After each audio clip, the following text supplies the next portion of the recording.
living and learning through experiences, no matter how hard or hurtful or we feel the reality of our existence is, because everything can happen within this reality. Often we are just the awareness taking the form that's experiencing that form within existence.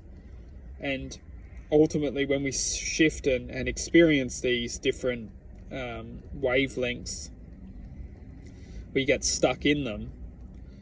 And to truly free from any perpetual thought or certain experience, we must accept that experience in order to shift it again and manifest within infinite possibility, infinite creation. We must learn to accept. As long as we don't accept, we're essentially being tied down within that thought. Only acceptance can generate the clarity to free from the thought, because when we start to free from the thought or our surroundings, we actually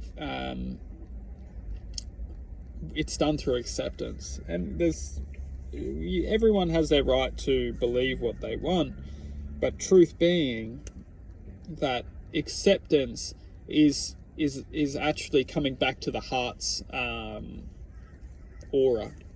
And within the heart's aura, we will move, we'll shift again. It's very, very simple, but it can be complicated to comprehend when we feel so attached and tied down.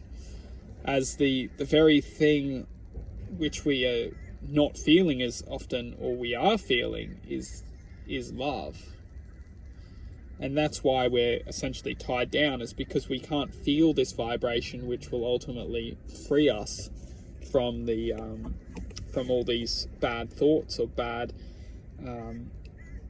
because what essentially putting it out there is, what's happening is that we're a frequency, and when we're tied down, we're suppressed to the frequency which is tying us down.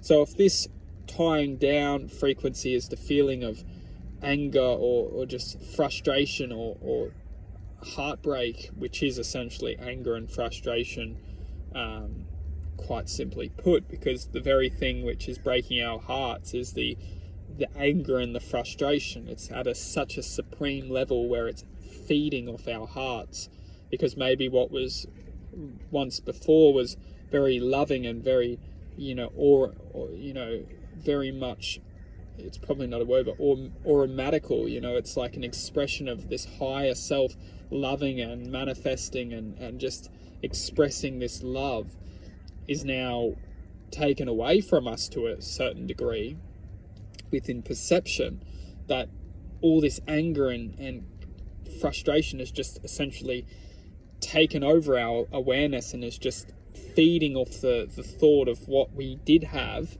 and what once was true and what's true in this moment, which is essentially what's going on. Is we're a vibrational being, an expression, a code, whatever you want to call it. And this experience which we're now experiencing, whether that's the anger or hatred or frustration, is essentially like contained us. It's like closed us in, and it's feeding off the awareness which we are. Because naturally speaking, we are a being, most of us at least, a being of infinite possibility. We fluctuate within the universe's spirit, which ultimately creates this high vibrating essence. Therefore, if you can sustain that high vibrating essence and call it a name within humanity, within a human bubble, you can quite often control that essence to whatever the perceptional walls are. If that essence, or if that expression of infinite life force, which most of us are, we don't escape that, we'll only become the reflection of the suffering, which when we leave this world, we will understand that what we've experienced within this life was only an experience, and we'll connect back to our true self. But if we don't do that within. We might live our whole lives waiting to understand the true nature of our spirit or our being, which is that we have the potential to love unconditionally and not feel the suffering, not feel the sadness, as long as we can accept our truth and manifest outside of the walls of this deceit.